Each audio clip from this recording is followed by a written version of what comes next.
to understand all the chaos in the world,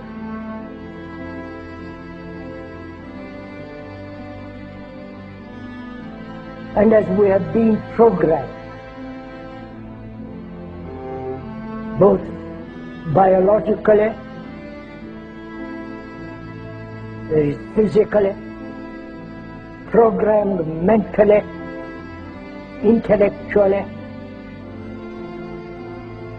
one must be aware of this being programmed like a computer. The Quran says you are busy piling up, calculating, developing your careers, your money, your occupation, your wealth, until you visit the graves. Think about it. When was the last time that you went to a funeral? What was the demeanor? Were the people cracking jokes? Were they dancing? Were they clapping and singing songs? No. Silence. Why? Because every person that walked in that room, seeing that person stretched out, the first thing they thought about was not the person. The first thing they thought about was that one day this will be me. A crisis which the politicians can never solve because they are programmed to think in a particular way.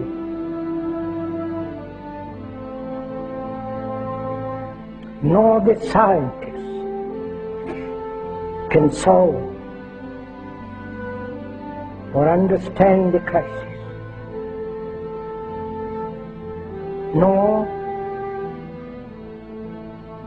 the business world, the world of money.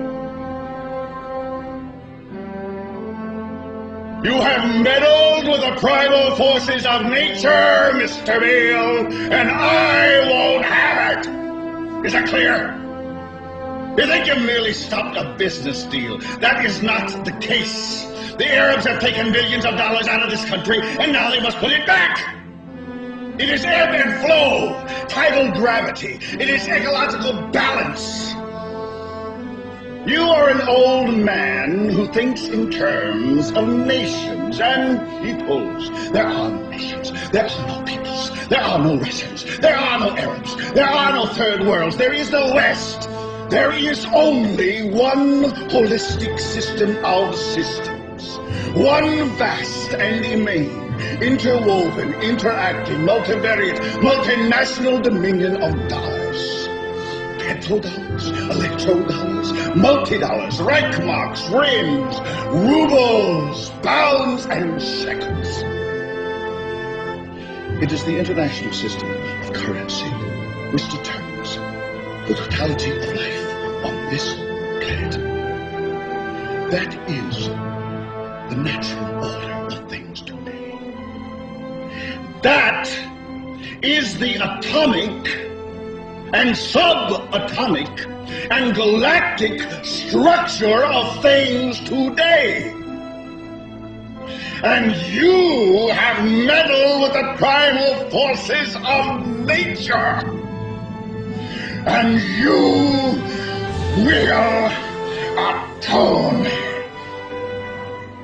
So Allah said, Al-Hakum al-Takathur. All of us, all of you are engaged in running your mouths, doing your business, multiplying, buying houses, cars, business, whatever you're doing. And when you're told about God, religion, life, morality, you're saying, look, I ain't got no time for that. I ain't got no time for that. I don't want to hear that. See how arrogant people can be until they visit the funeral house.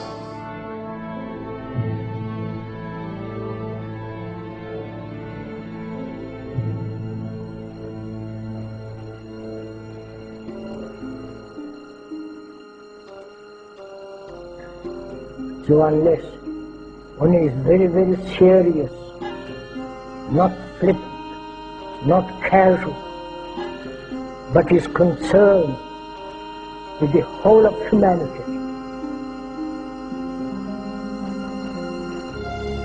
And to understand this human behavior, human thought that has brought us all to this point. And you say to yourself, is that it? I mean, 50, 60 years, scraping, struggling, scheming, lying, stealing, fornicating, jumping up and down, begging, working, and this is the end of it? I mean, is this what's going to happen to me? Are they going to be dropping me into a hole in the ground? A hole in the ground.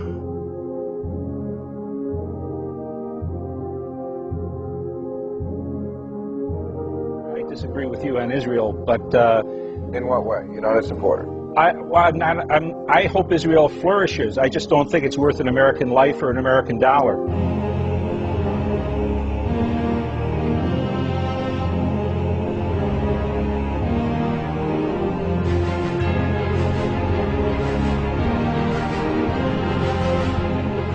What happens in the winter? All the leaves fall off the trees and the earth goes dead. And what happens in the springtime? The water comes, generates the earth again, germinates all over again, new grass, new leaves, new flowers, new fruits. So Allah says, and a sign for them is the dead earth. After that, we give it life. And then you eat the fruits from that. So Allah says, the one who gave you life in the beginning, is he not able to give you life all over again in order to judge you? Yes, certainly. You may want to deny it because you don't want to be judged.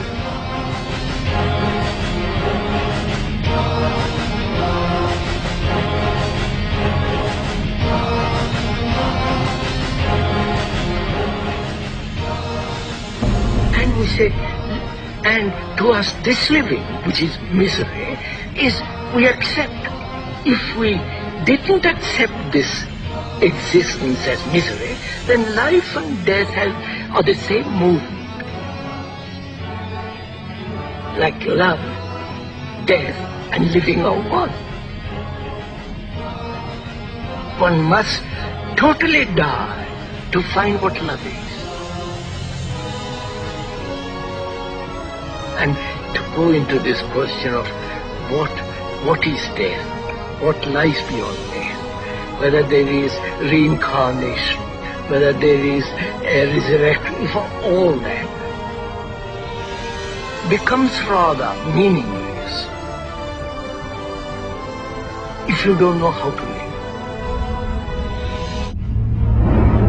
We now are a nation known to start war. We feel compelled because of our insecurity that we have to go over and attack these countries to maintain our empire. We have over 700 bases, we're in 130 countries, and we're talking about bombing Iran. It is such a dramatic change from what is truly American and truly constitutional.